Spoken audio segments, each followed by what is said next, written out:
What's the meaning of Asian American?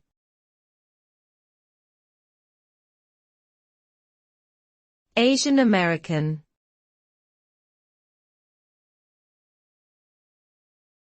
Asian American.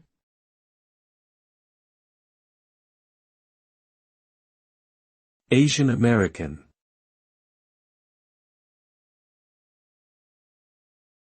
Asian American.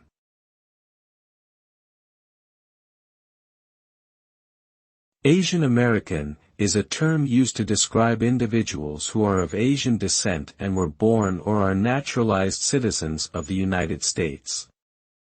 These individuals come from a variety of countries in Asia, such as China, Japan, Korea, Vietnam, and many others. The term is often used to highlight the common experiences and challenges faced by these diverse communities in the United States, including discrimination and cultural assimilation.